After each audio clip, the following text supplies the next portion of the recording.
y'all, Dixie here. Today I want to talk to you about my favorite sleeping pad. I have definitely tested out quite a few sleeping pads throughout the 10 years I've been backpacking and through hiking, but I keep going back to old trusty over and over again, which is the Thermarest NeoAir X-Lite. I first started my through hiking experience with a closed cell foam pad, but after a few hundred miles of my through hike of the Appalachian Trail, my hips were screaming and I knew that I couldn't continue unless I got an inflatable pad. So I ended up with the NeoAir X-Lite because it was lightweight, basically. Since then, I have never looked back at foam pads. Thermarest had several different sizes, like different lengths, a short, regular, long. They, at one time, had a women's specific sleeping pad, so it was a little bit warmer, and it just seemed like it could fit most of your hikers and their preferences. I mostly used the short version. There was a time that I did test out that women's version.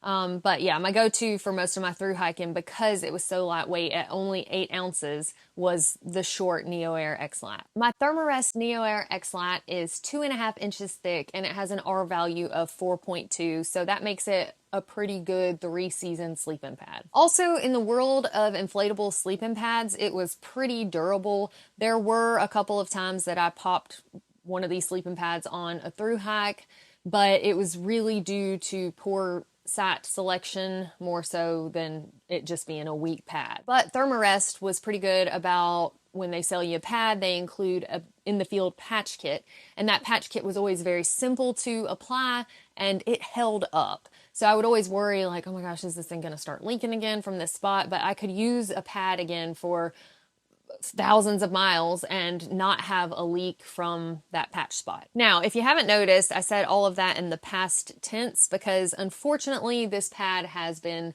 discontinued. They do have a newer NXT version of the NeoAir X-Lite, and it is a little thicker and warmer, but it weighs 11.5 ounces for the short. So that short for me would only go from about my head to my knees, and I am used to that length. That's what I prefer to shave weight, but going from 8 ounces to 11.5 ounces, 3.5 extra ounces for, it's still just a short pad.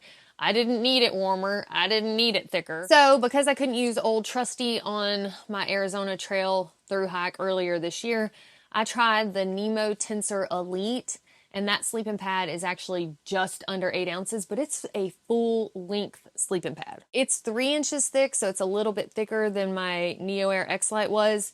The R value is lower though, so it's not as warm. It's a 2.4. That can make it a little uncomfortable when it's like cold or spring weather and late fall weather, depending on where you are.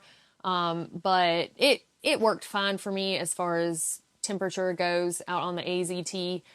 But the issue I really had with that pad is the durability. So I did pop the pad. There was like a little stubby stick where a plant was once growing in a perfectly beautiful campsite. So it did get stabbed by something in particular. The patch kit that I put on it worked wonderfully. It wasn't leaking from that spot, but somewhere on the pad there developed a slow leak at some point during my through hike. And so in the middle of the night, I was having to blow it up all the time, and I just didn't want to fool with replacing it. Again, that's just a pain to deal with during a through hike. So if I'm going to have those issues where like, oh man, now I'm having to blow it up multiple times in the night, even if I replace it, am I going to have the same issue again?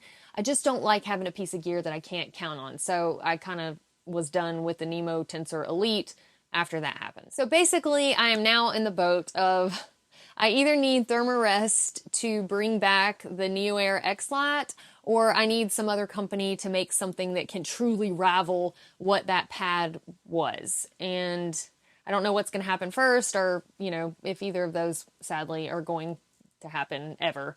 But if you have a pad suggestion that's around the 8 ounce mark, I don't care if it's knee length or full length. I mean, obviously full length is superior, but like I will take the suffering with my pack under my knees to my feet to save on that weight. So if y'all have any suggestions of something that's similar that can hold a candle to the Neo Airx light, I would love to hear about it.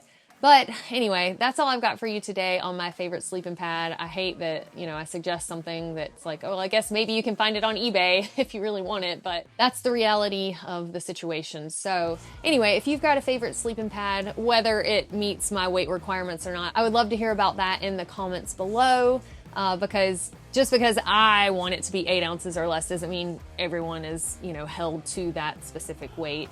Thank y'all so much for watching. If you found this video useful, don't forget to share with a friend, and we will see y'all next time.